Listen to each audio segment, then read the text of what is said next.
Live from Mega Movies, it's Saturday night. What's going on, guys? Welcome back to the channel. Or if you're new here, welcome. This is Mega Movies, and we are doing, as promised for you guys, a special review of Saturday Night on Saturday night. So this is a kind of a meta review for you guys. As we are doing this live, I thought this would be fitting live. Usually we do our reviews pre-recorded, then we upload them.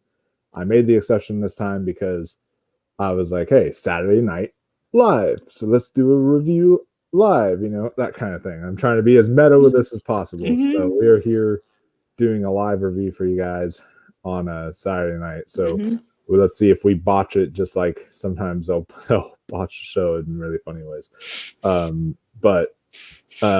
Yeah, I watched this one the other night, so did Andrew. So we can come on here and give you guys our thoughts on Saturday night. And there's really not a whole lot to spoil. So this is really just going to be a normal review. This isn't going to be like a mullet style kind of thing where we, do the review, then do the spoilers. There's really not a whole lot to spoil, especially because this is history. Like, stuff like this happened, even though they do take liberties, obviously there's definitely some clear liberties here, but you get what I mean. So yeah, we'll just go around. I know you love this film a lot. Tell the people what you thought of it. I adored this movie. As a fan of Saturday Night Live, like, the editing of this movie, I don't talk about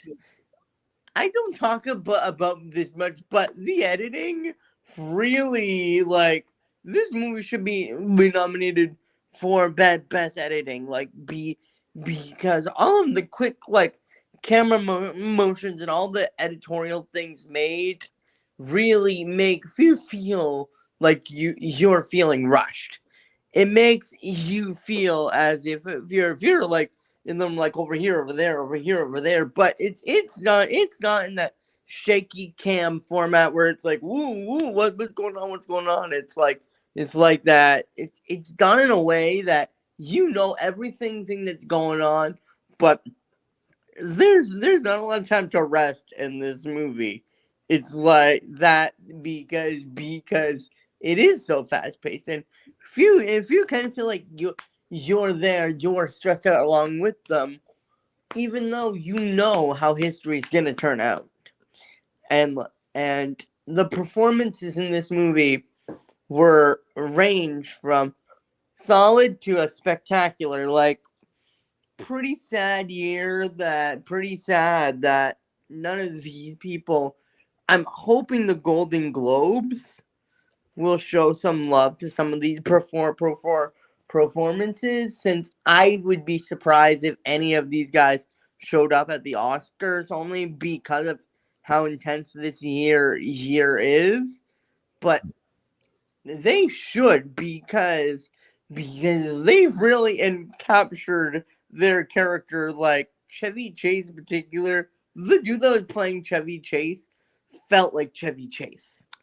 Like, how he taught, how he acted, and I was listening to a review saying if we did not know that Chevy Chase was that much of an asshole in real life, if we would have felt maybe this actor who played him was playing him as, like, too much of a prick, in real. But now that we know how he's like in real life, we're like, yeah, that's pretty fucking accurate to probably how he would react, and it was just, and I loved everything from George Carlin. Like, I'm a massive George Carlin fan, and the actor who played George Carlin, to me, looked and sounded just like George Carlin. I had no idea that was Matthew Rhys. I know you don't know who Matthew Rhys is, but he's, like, from one of my favorite shows, The Americans, and like a lot of other things. And like he's like a major TV actor, and so I'm a big fan of him in the TV landscape. But like, I had no idea that was him. Like, because he just became George Carlin, and I was like, wait, whoa, what? Who is that? Like, I recognize the actress somewhere. What? Who is that? And then it wasn't until the credits popped up that I saw it was Matthew Rhys. And I was like, whoa, what? It was like crazy. And if you know a movie is good when if you see them as the character, not the actor. Like for example, like you look at a movie like Argyle, you know. If you see Henry Cavill in that movie, you see Henry Cavill. Yeah. Cavill. You don't see the character. Yeah. Where it takes a special movie for you to be like, I don't see that character. I see George Carlin. I see Andy Kaufman, who did a great job. Who also did a great job. I loved how he's the one like saves the show at the end. And sure, I do feel that there was one thing that was kind of too fucking convenient in my opinion, but I can let that go. What was the thing that was too convenient? Okay, he goes to the bar, finds that writer, and within like 10 to 15 minutes, he's got jokes that are that good. Like it kind of felt like if he did that in the beginning of the movie, and Pian's like, okay, you have an hour and a half, you know, TikTok, kind of a thing. And then at the end of the movie, that would have made sense. But all of a sudden it's like that. I'm like, either he's the fastest writer ever, or he just has random material already ready. And I don't know the story of that on if Lorne Michaels actually did find him within like the 15 minutes before the show aired, or if that was like a liberty they took and he actually hired him on like the day before the project happened or what. But like, I don't know. And as I said, you know a movie's good when you know the ending, but you're still as stressed out as you are, even though we know how it's going to end. Oh yeah, yeah. It reminded me quite a bit of like, you remember in season 1 of The Bear, that episode where you're just like following them through the kitchen, and it's just that intent, like that, and with the intense music, and it's just like one shot the whole time, and it's like following them from behind and doing all that kind of stuff. Yes, it reminded me a lot of that. My favorite feature about this movie was a background thing. Oh, what thing? Several times during the movie, like you'll see a scene going, and you hear tick, tick, tick, tick, tick, and I'm like halfway through the movie. I'm like, what's that tick? Oh my god, is that the clock? Are they literally using the clock sound effect to make things go faster and to make you feel more pressure? And it actually works. Like, I felt like I was like, I feel under pressure and I'm in the fucking audience. Oh yeah. I am in the audience and I feel this pressure and like the whole idea of with the evangelical person there with notes for the script, you know, I felt like that is pretty genius because that still happens today. Just look at movies with studio interference, you know. Oh yeah. Just free plays a religious zealot with somebody from the studio, you know, who's like, no, we can't do this because of this, you know. Like, yeah. No, I completely agree. I really like this movie a lot. I have like a few issues are minor, but we'll get to them once we do get to them. But like overall, though, this is such a blast, and Jason Reitman I've been a fan of him as a director for a while. He's the son of Ivan Reitman, and he's directed Up in the Air.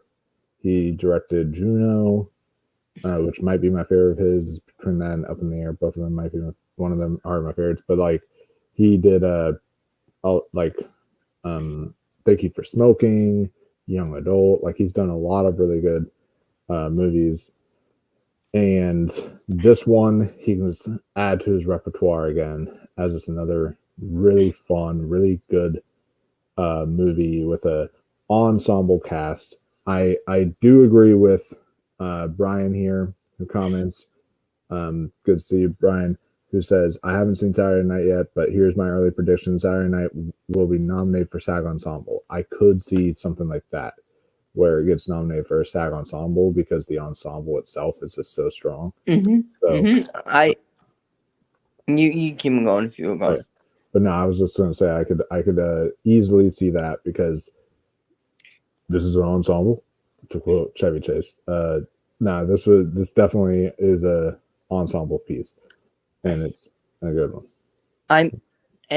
Even after seeing it, I still keep in mind I still have to see Wicked. Mm-hmm. But after seeing this is my number. This is my Andrew personal heartfelt like enter for the nomination for best picture. Like I like to throw one in that I feel has potential and one that like really hit me this year, you know. And as of now, I feel that this somewhat has a chance because it is based on real life. And as we know, Hollywood does like those kinds of movies. Yes, there isn't as much drama in this one in the way of, you know, I was abused by my father, you know, my mother was an alcoholic, you know, and stuff like that kind of stuff. Yeah. But I could definitely see this getting that, you know, hey, it's not gonna win, but hey, it's good enough to have as an option. And who knows? It could take that juror number 2 spot. Oh yeah, because now juror number 2 is. We got some unfortunate news that we'll talk about on Award Roundtable next week. That is definitely gonna hurt his chances at awards now. But in case you're wondering, no, I have not done anything to the movies. Like change them or switch them around. I'm saying I have not been doing my magic because, you know, if we had the Life of Chuck moving. Sure. We have this. I'm just saying. I'm not doing my magic. Like, please let some of these move so Saturday Night has a chance at getting a nomination. Yeah, I mean, we did have Life of Chuck already move, so I mean, there's that one extra spot left now. But yeah, I wanted to talk about, you know, like I have heard people, mostly just like one review complain about saying like they really liked the movie, they had fun with it, but they said that's what it is. It's like an hour and 40 minutes of just fun. They said overall they just felt kind of empty watching it because there's like not really a lot of emotional weight to it. And I can understand. It really depends upon your thoughts on SNL. Like if you're like me who really enjoys Saturday Night Live, few will have that emotional connection to it of oh my god, this is the backstory of something that I loved, you know. And this is back before it was even called Saturday Night Live. It was just called Saturday Night. What I would love to see is other versions of this movie, of them getting ready for different shows. Yeah, that'd be fun. And If seeing you like, know, if and you know, if I you would know love to what they see him would get like do, someone to play Steve Martin and someone to play him. yes, Eddie yes, Murphy, like stuff like that. You know, that'd be fun. like I'd love to see a Steve Martin. I'd love to see an Eddie Murphy, Like a Will Ferrell, an Adam Sandler. and Will Ferrell, a Mike Myers, and if you know who needs to have a cameo appearance in the next movie, and I was kind of sad that did not have a cameo appearance in this movie. Yeah. At this point, I feel like Kenan Thompson should have had a cameo in that movie. There was apparently, I watched the review today. I forget his name. Oh, hi, Mike. Is it like that on your end? No. Oh, okay. That's weird because yeah, my mic is doing something weird on my end. All right, I think it fixed itself, or it's trying to fix itself. But the actor that was like, oh, that's better. Let me unplug it and replay. Okay. I can hear you a little bit more now, but before you were good. We were gonna have some form of botching. All right, there we go. It fixed itself. So the one person I heard was like missing from the cast. Like apparently there was this. He's a lesser known. They focused on the bigger known people, obviously, but it was like George Coe or something, or that I heard was like in the first episode that aired, and like he was nowhere to be seen in this movie really. I think because they just wanted to focus on the big names, which I understand, but it's like, you know, it was like kind of unfortunate that they left out someone who's like much smaller. Mm-hmm. But who they did have, I thought was really great. I thought that, you know, I think the most accurate was definitely both Corey Michael as Chevy Chase, and then the actor who plays John Belushi. I think they were both like very accurate because they looked just like the roles and they had the same mannerisms and everything like that. The only reason okay, now I can't hear.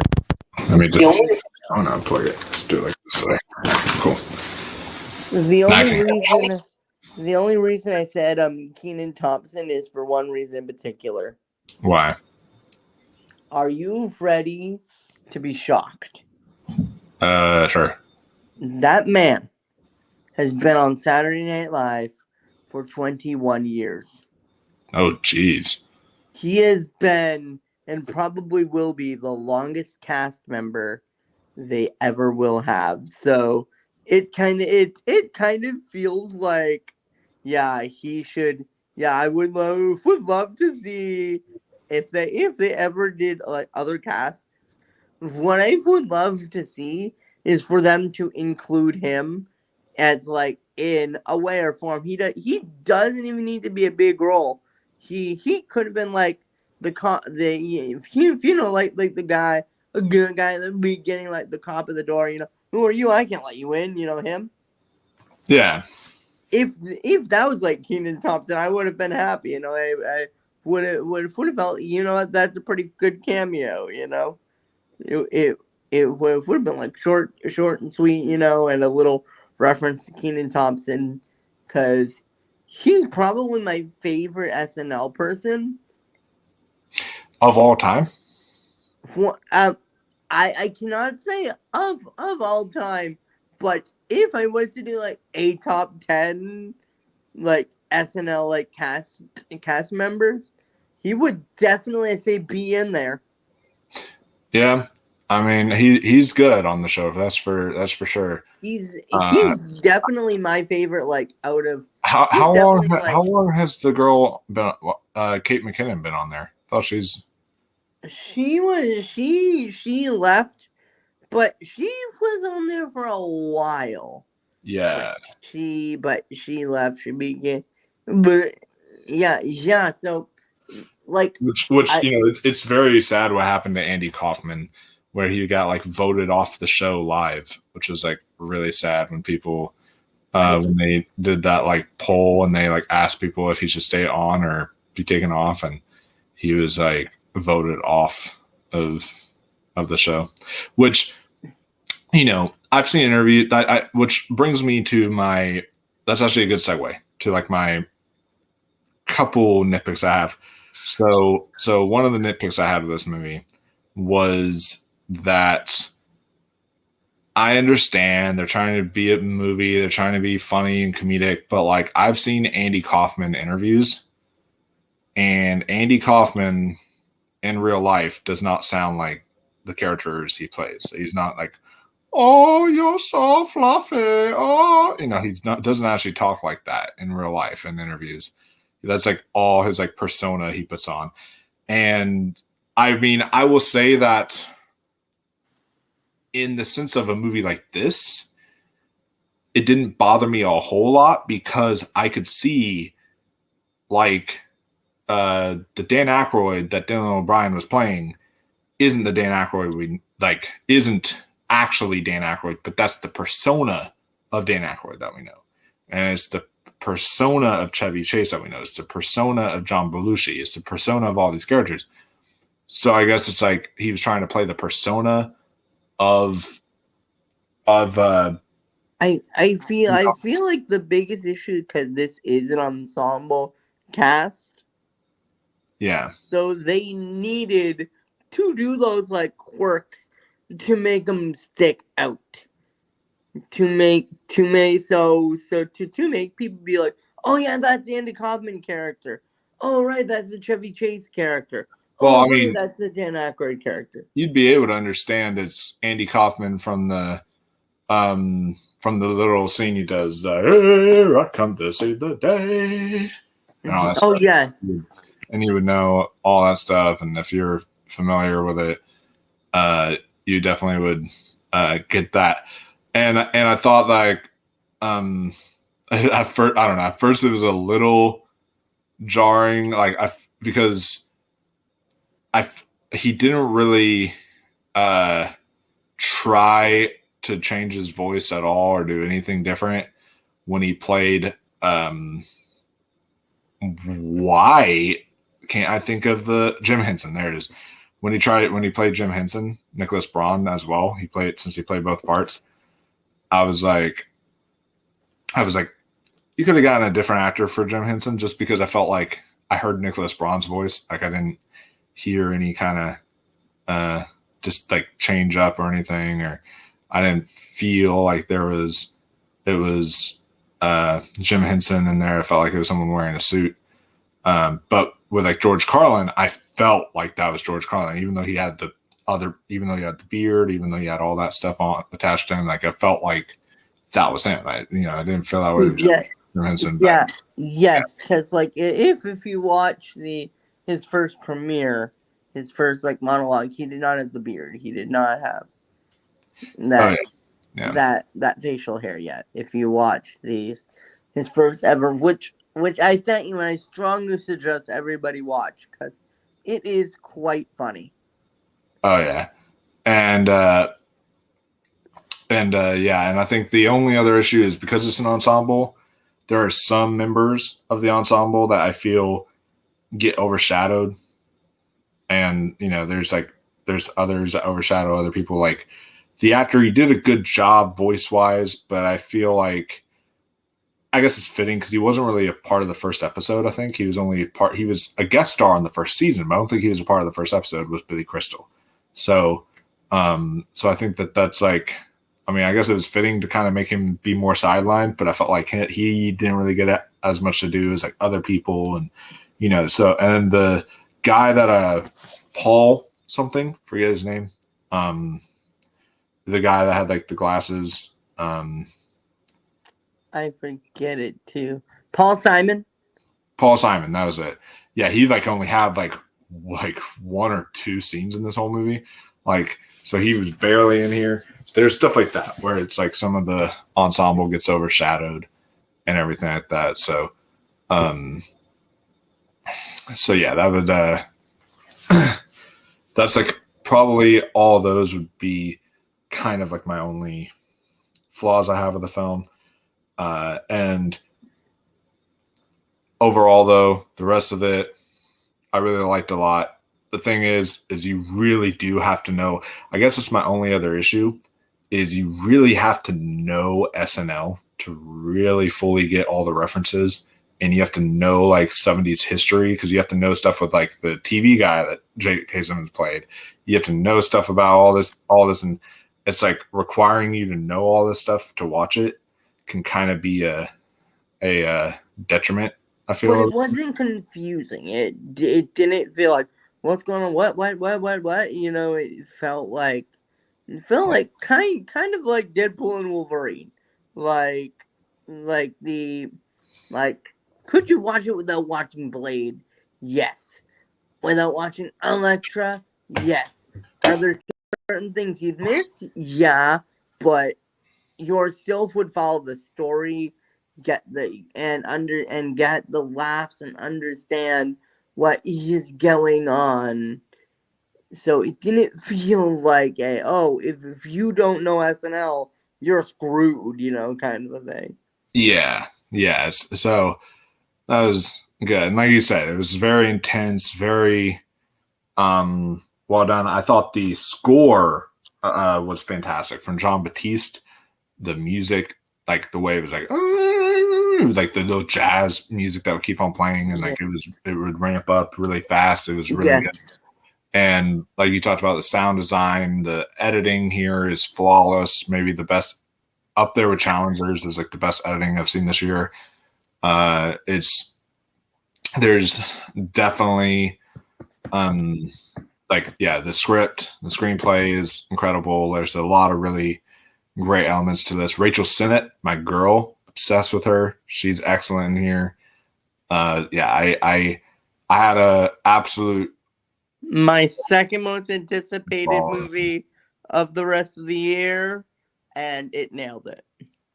It did. I haven't logged it officially on my list yet, so I don't know where I'd rank it yet, but I definitely know I did like this one quite a bit, and I can't wait to see it again and catch more stuff the second time because it's such a fast-paced movie that it's hard to catch it all in one. This is a movie that after watching it, I'm like, I would buy this. This is something that I would be like, you know what? I am going to own this movie because this is one that I would watch again and again and again. Absolutely agree. We have Brian Nussbaum says Willem Dafoe is having a great year with Kinds of Kindness, Beetlejuice, and Saturday Night. And Nosferatu is also coming out with Willem Dafoe. So that's four. I agree. That's four movies. And he had that movie last year. He's kind of getting like a lot of work right now, and I'm very happy about it. And like whenever he's in those movies, his little moments, I'm like, ooh, I like this, I like this, And he plays a really good, like, snobby TV producer in here. And I thought he did really well in it for his part. So as far as, before we end the review, as far as, like, all the actual, like, actors portraying the characters and all that stuff, how would you, like, rank, like, a top 3 of them? I'd say, for me, Chevy Chase is number 1. Yeah. I put George Carlin at number 2, and then maybe John Belushi at number 3.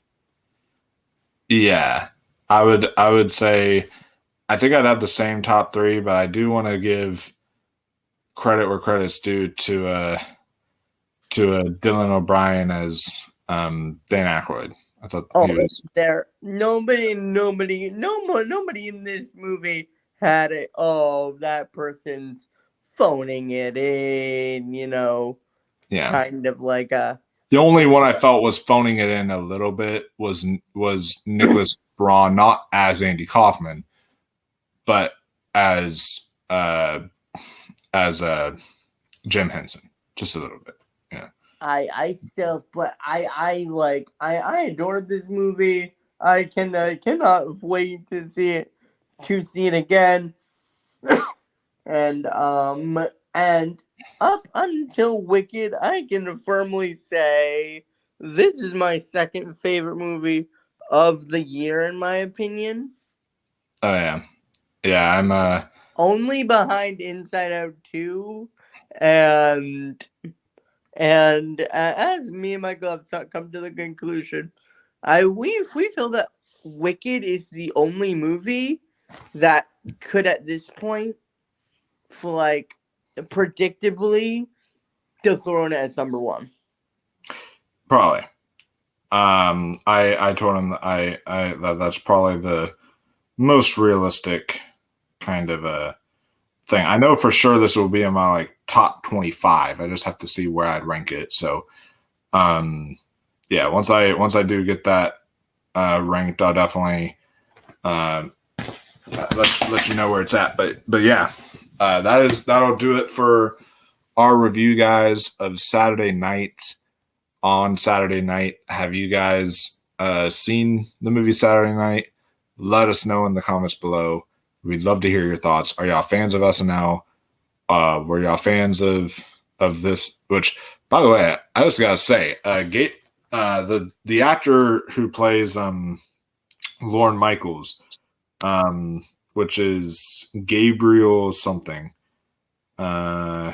Gabriel. It's hard. It's hard to Gabriel know LaBelle. about him because he's more behind the scenes kind of a guy. Well, no, I'm just saying. I just wanted to say, like, about him though, is talk about like pressure. He plays a young Steven Spielberg in The Fabelmans to then playing a young Lorne Michaels in Saturday Night Live. You have to really, and I didn't mention Cooper Hoffman, but yeah, he was Cooper Hoffman. His Philip Seymour Hoffman's son was great too, and Gabriel LaBelle, I feel like he might be a golden. I have him in my predictions for the Golden Globes, so I'm hoping at least he gets in there, and a few other stuff for the Golden Globes gets in there. But we'll definitely see. Speaking of, guys, it's a good segue because this is not the end of talking about Saturday Night, because Ross, who was not able to join us for this review, who has seen Saturday Night, will kind of give his thoughts on Saturday Night on Monday, when we will discuss our kind of thoughts on what it could do in award season, what kind of categories it can go, and that could be any awards for, like, whether it's Globes, SAG, Oscars, Critics' Choice, stuff like that, and kind of break it down. I will not be here, but Michael is going to. I'm going to message you tomorrow, and I would like you to say my predictions on the channel so that my votes are in. Yeah, that I can definitely do that. But the Monday after, I am going to be here. I am gonna be on my road trip starting tomorrow. Perfect. So that Monday I should be able to do that, read your kind of predictions and everything that you have for it. But it should be a lot of fun, guys. So again, like this video, subscribe to the channel, make sure you're following us on social media on all the different platforms, so then that way you don't miss a single video. Ring that notification bell. We will see you all in the next one. Until next time, stay classy, my friends, and keep on watching those movies.